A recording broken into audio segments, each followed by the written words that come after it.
Vou começar pelo fim.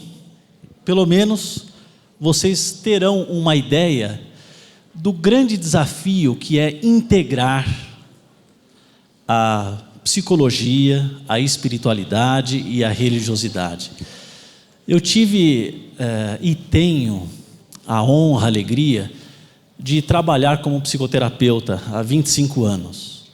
E pude acompanhar histórias tocantes, belíssimas de superação.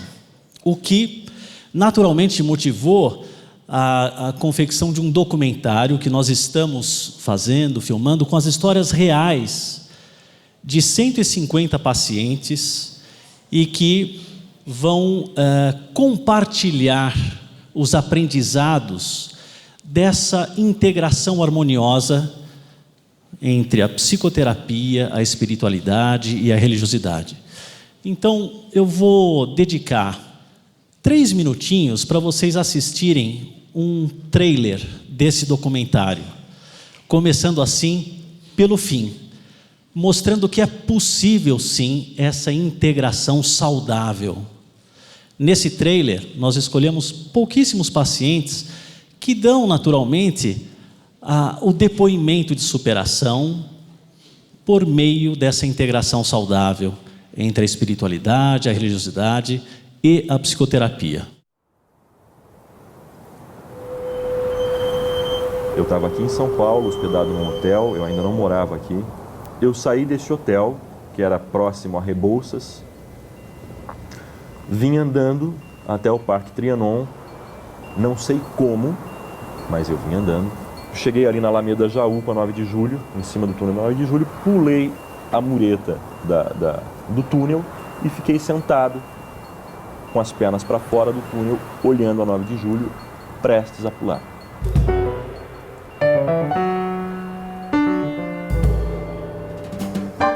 Eu me trancava no quarto e enquanto eu não acabasse com 1 quilo de chocolate, eu não queria sair, eu não queria ver ninguém, era em cima da cama, comendo cada vez mais. É a pessoa que eu mais gosto, assim, um ente querido, senta do lado meu e de repente o choque, está doente. E aí, o que é essa doença?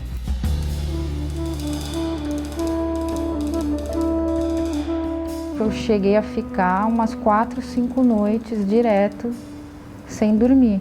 Eu passava a noite com medo, mas pânico.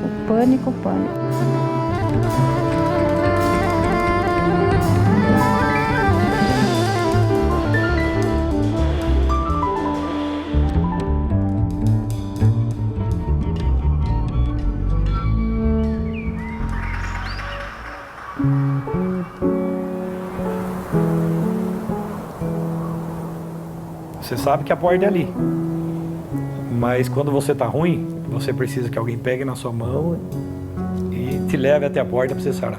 Que sozinho, no caso do pânico que eu tive, eu não ia sarar. É um trem que vai bater de frente com você, vai machucar, vai ter dias que você vai odiar a terapia. Esse trem é você mesmo que está dirigindo, é você que pode frear ele ou não, e frear geralmente é prorrogar um pouco a porrada que você vai ter, né?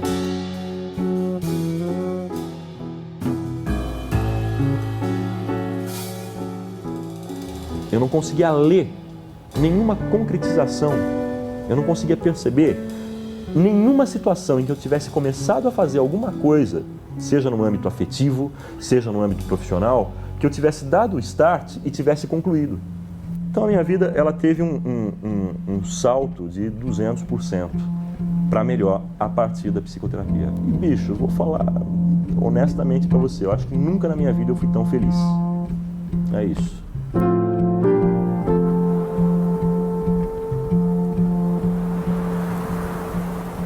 E quando eu vou para a psicoterapia, é como se eu levantasse um véu, depois eu levanto outro, e aí ao levantando esses véus, eu vou enxergando um pouco mais a mim mesmo, vou enxergando outros tons, vou vendo o que está embaixo disso, embaixo daquilo.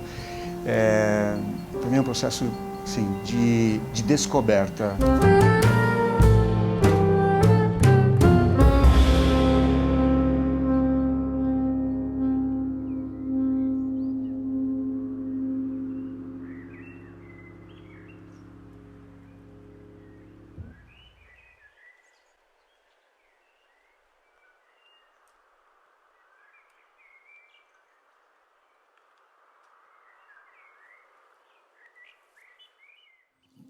Todas as pessoas que me procuram na clínica sabem que eu trabalho com essa integração. Todos eles, portanto, traziam o tema espiritualidade, religiosidade como um domínio importantíssimo, como qualquer outro que se aborda na psicoterapia. Eu vou falar agora um pouquinho para vocês sobre a integração da espiritualidade, religiosidade e psicoterapia. É importante vocês considerarem o seguinte: tudo que eu vou falar aqui está baseado em 6 artigos: espiritualidade, religiosidade e psicoterapia, espiritualidade e resiliência em vítimas de trauma,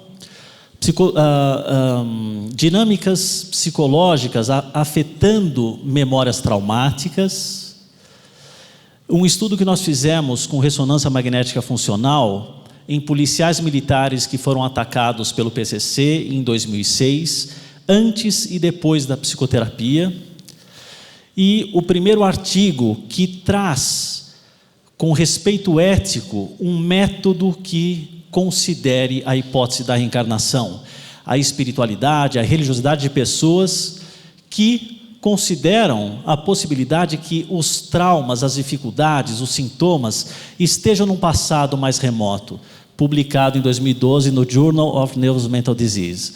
Deve a psicoterapia considerar a reencarnação? E, finalmente, um artigo relacionado a essa integração entre neurociências e espiritualidade. Vou passar rapidamente para vocês, mostrando que, de fato, essa integração é saudável, execuível, e eu gostaria muito que a fila de investigadores engrossasse nessa perspectiva saudável.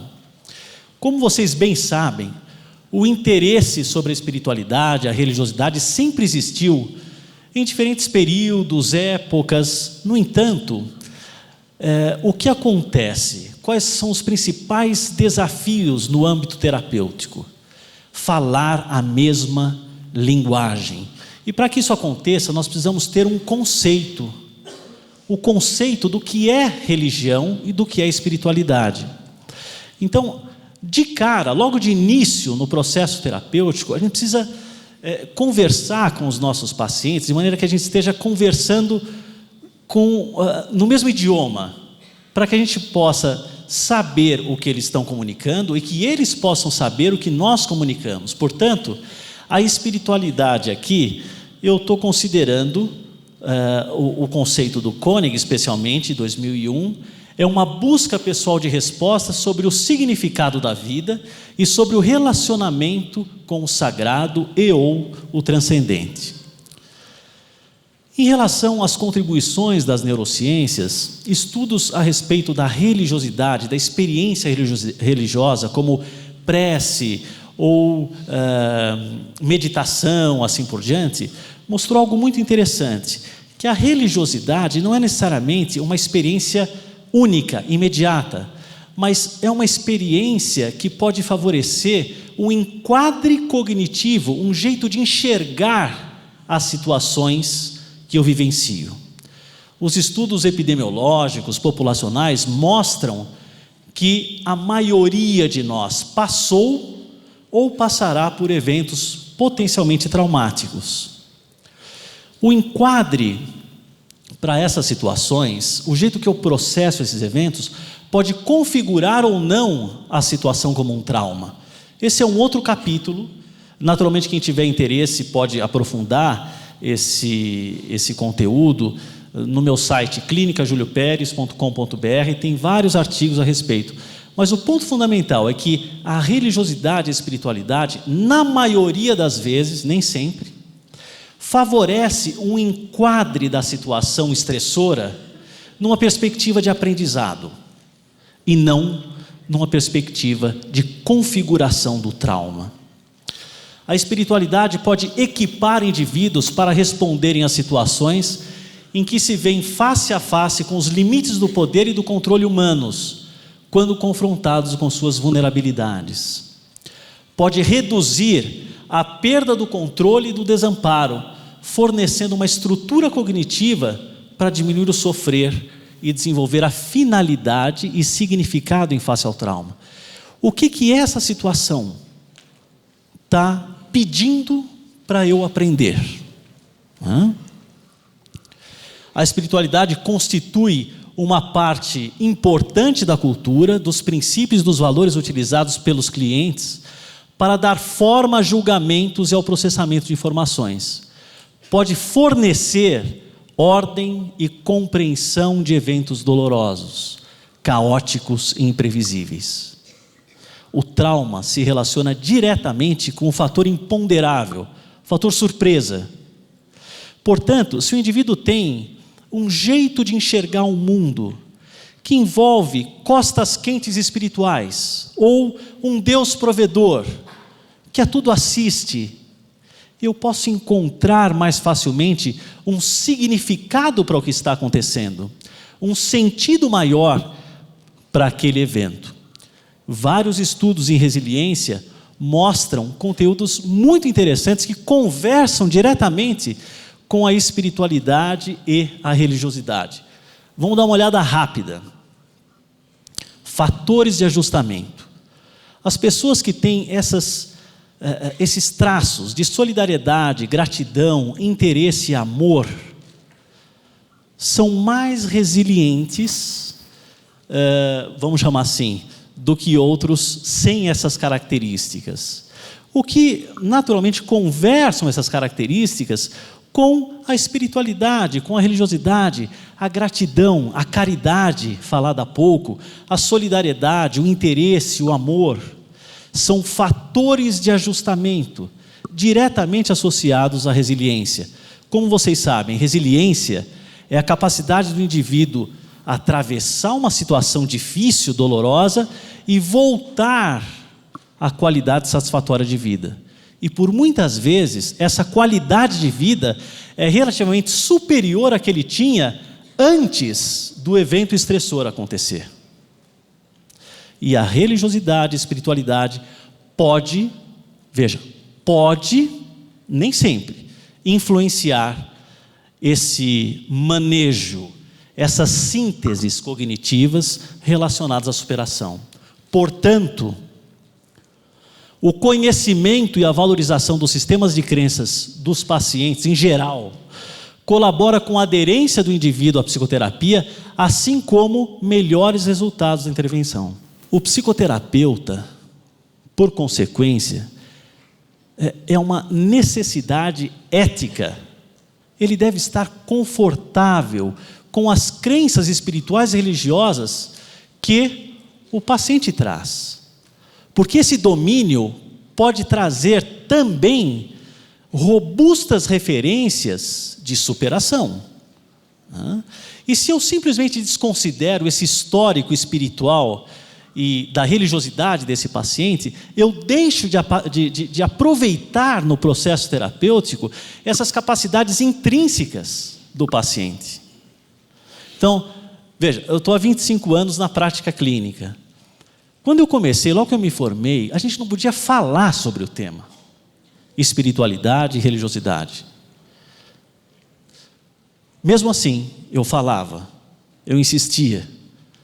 E muita coisa aconteceu nesses anos. Hoje nós podemos falar, mais que isso, nós devemos falar sobre esse domínio igualmente importante, tal como a abordagem do tema família, ou campo sexual, ou trabalho. E é fundamental que nós possamos trazer essas ferramentas que cada um que busca uma ajuda terapêutica, naturalmente, com uma religiosidade intrínseca. Você não vai doutrinar ninguém, você não vai convencer alguém de alguma coisa em relação à existência ou não de Deus, ou disso ou daquilo, mas você vai valorizar esse repertório que ele traz, fortalecendo assim essas capacidades de superação. Tem um aspecto muito interessante que eu quero abordar também aqui com vocês, que se relaciona com o crescimento pós-trauma. Tem um conceito muito interessante, né? O despertar do trauma. Trauma, em chinês, reúne duas palavras, xuansheng, a criação na dor. O trauma para os chineses, pode ser uma oportunidade de crescimento pessoal com a introdução de novos valores e perspectivas para a vida. Vejam que interessante, né? Vocês lembram da definição do conceito espiritualidade? A busca do sentido, a busca do sagrado, a oportunidade de crescimento pessoal com a introdução de novos valores e perspectivas para a vida. Muito importante que a gente considere quais são os 5 principais aprendizados dessas pessoas que atravessam situações traumáticas de alto impacto e conseguem construir uma qualidade relativamente superior à que eles tinham antes do trauma. E essas qualidades se relacionam diretamente com as virtudes e o caráter. Vejam que interessante. Coragem, justiça, temperança, sabedoria, paciência, amor e esperança. Vocês percebem essa recorrência de conteúdos associados à espiritualidade, à religiosidade? Temperança, paciência, amor. A maioria das religiões ou das buscas favorece essa perspectiva da paciência, do amor, da temperança, do perdão. Para vocês ficarem com a síntese dos aprendizados principais das pessoas que superam situações traumáticas e constroem uma qualidade melhor ainda do que elas tinham antes do trauma. Abertura para novas experiências, interesses e objetivos de vida. Apreciação e valorização da vida. O indivíduo valoriza situações genuínas, singelas, e que antes do trauma ele não dava bola, não dava importância. Melhor relação familiar e interpessoal permeada por gratidão, bondade e amor. O trauma é uma chacoalhada, uma balançada na vida e que pode sim despertar, assim como os chineses, a experiência clínica mostra, muitas pessoas com uma perspectiva de significado para a existência. O que eu estou fazendo aqui? Para quê? Desenvolvimento ou resgate da religiosidade e espiritualidade no dia a dia. Interessante. Esse é um dos aprendizados entre os 5 principais. E descoberta de força, coragem e perseverança para a superação de qualquer outra adversidade. Tem um paciente que, eu me lembro na sessão de alta, ele disse: Júlio, eu faço das minhas palavras as palavras do Frank Sinatra naquela música New York, New York. Se eu venci nessa cidade, eu posso vencer em qualquer lugar. Se eu venci esse trauma, eu venço qualquer outra coisa. Eu me sinto forte. Eu me sinto inteiro. E esse tônus transborda ao entorno. Porque é um tônus constituído. Não é um tônus que a pessoa ganhou. Não, ela construiu por meio dos próprios aprendizados. Em relação a outros dados epidemiológicos interessantes do World Value Survey, o que nós aprendemos a respeito de estudos associados ao bem-estar.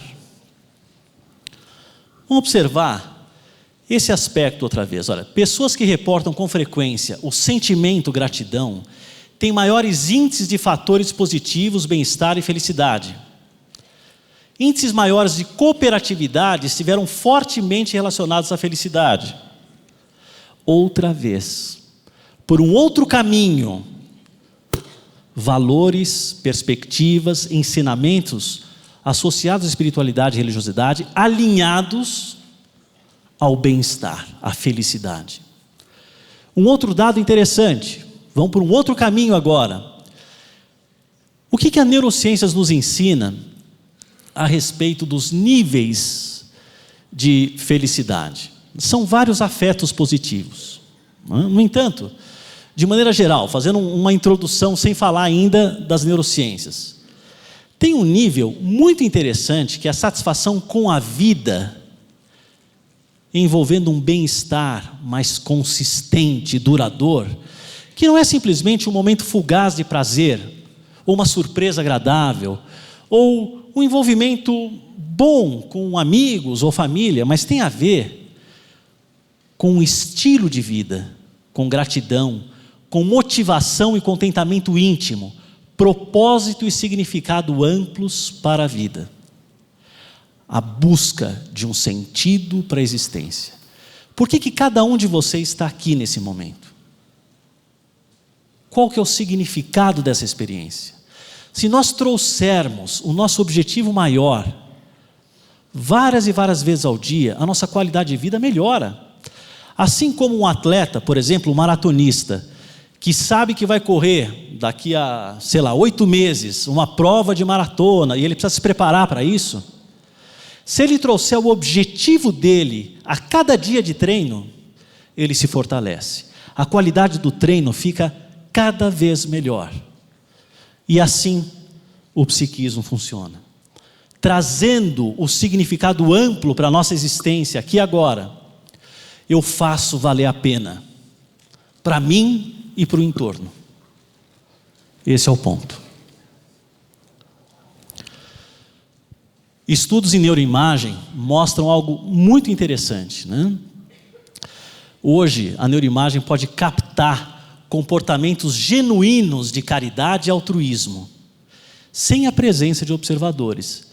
Então, estudos do tipo, eu posso pegar esse dinheiro para mim, ou eu posso doar esse dinheiro para uma instituição filantrópica.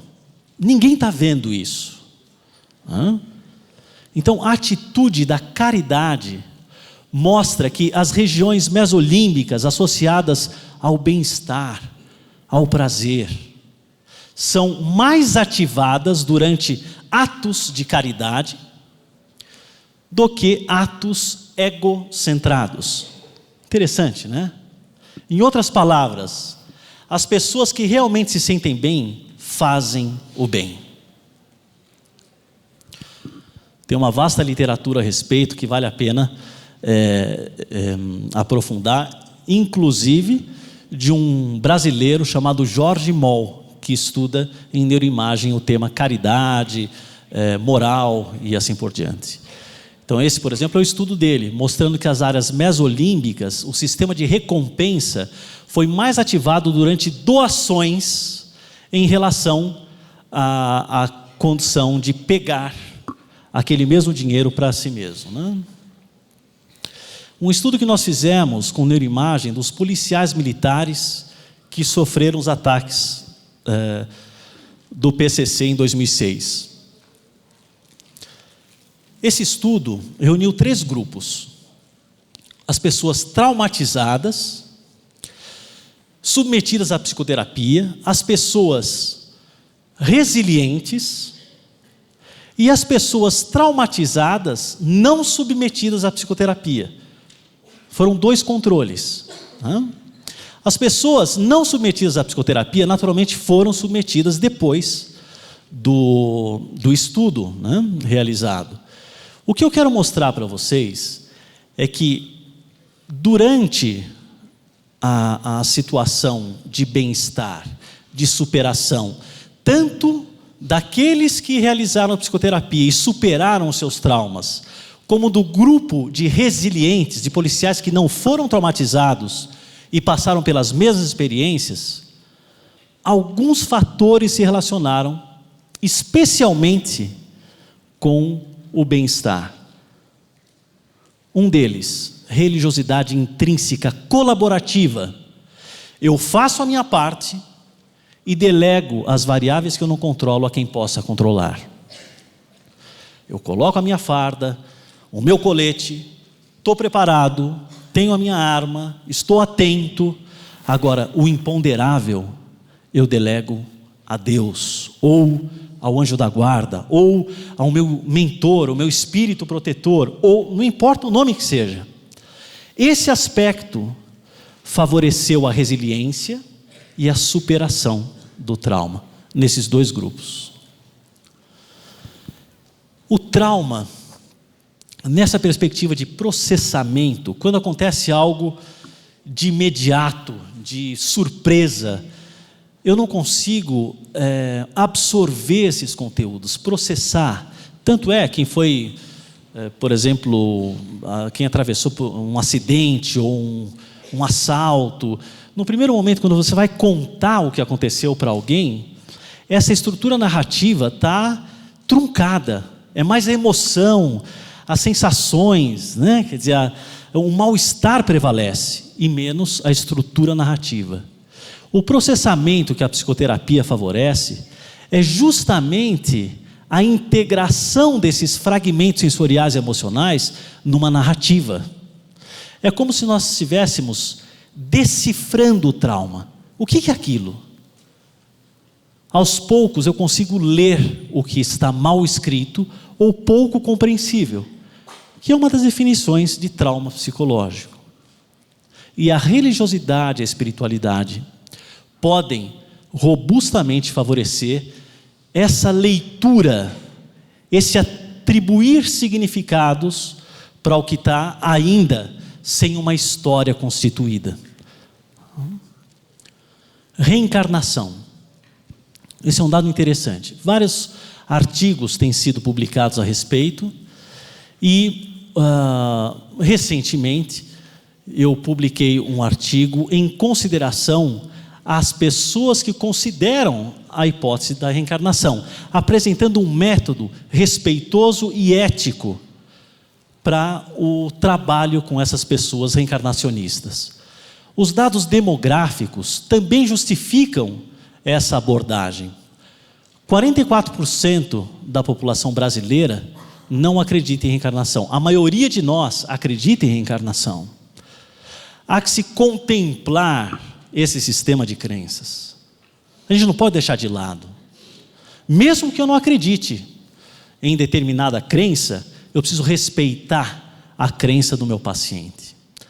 28% da população mundial acredita em reencarnação, 26% na Europa e 27%. Muita gente. Então, o dado demográfico por si só justifica um trabalho sério alinhado a essa perspectiva. Eu, particularmente, sempre gostei de investigar, estudar. Não sei se vocês lembram do Lama Ossel, que é um espanhol que foi reconhecido como um tulku, uma reencarnação de um lama tibetano, e que diante de tantas provas mediadas por testes que os lamas fizeram, a família, que é uma família espanhola como a nossa, né, perguntou para a criança: o que você gostaria de fazer? Ficar aqui em Mysore, no sul da Índia, seguindo a sua vida como um lama tibetano, ou voltar para casa na Espanha? A criança decidiu ficar. E diante de tantas evidências, a criança ficou.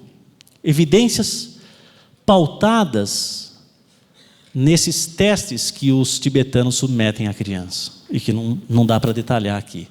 Mas outros investigadores detalharam, e a gente pode aprofundar essa metodologia. É como se nós pudéssemos manifestar talentos e dificuldades por meio desse histórico de várias e várias e várias vidas. Então, essa é uma possibilidade. Vários estudos foram realizados a respeito, inclusive uma tese de doutorado do Dr. Regis Cavini, sobre respostas autonômicas e neuroendócrinas durante a recuperação de memórias em TRVP, que é essa abordagem que nós trabalhamos. É como se a pessoa pudesse, aos poucos, significar aqueles sintomas que aparentemente não têm origem. Por que eu tenho medo de lugares fechados, se nunca me aconteceu nada a respeito? Ou medo de aves, ou assim por diante? Se eu não me lembro de nada que pudesse justificar esse medo. Aos poucos, esses conteúdos vão ganhando um contexto, são significados e ressignificados nessa perspectiva terapêutica. E quando há um sentido para o meu sintoma, eu consigo me desidentificar desse sintoma. Assim nos fala também a psicanálise. Então, Van der Kolk nos ensina, um investigador de memórias traumáticas, né? Compreender em que nível acaba um passado inacabado pode libertar as pessoas para estarem aqui, no presente, viverem no presente. Finalizando, a integração da espiritualidade e das neurociências. Levamos 10 médiuns psicógrafos para a Universidade de Pensilvânia para avaliar 2 condições em neuroimagem: a psicografia e uma escrita original sobre o mesmo tema. O que aconteceu? Algo surpreendente. A complexidade do texto psicografado foi superior à complexidade do texto fora do transe mediúnico. Contudo, as regiões do cérebro associadas à criatividade, ao planejamento, tiveram menor atividade durante a psicografia em comparação com o texto original. Nós esperávamos que maior atividade acontecesse para a elaboração de textos mais complexos. Na psicografia, o contrário aconteceu. E vale a pena considerar, entre várias outras hipóteses, o que os médiuns falam. A autoria desses conteúdos psicografados são dos espíritos comunicantes e não do meu próprio cérebro. O que faz sentido com esses achados também. Seria então uma autoria espiritual? É importante que nós consideremos, que nós façamos perguntas relacionadas a essa integração, espiritualidade e ciências. Mais recentemente, um estudo de neuroimagem com pintores mediúnicos na Universidade de Aachen, na Alemanha.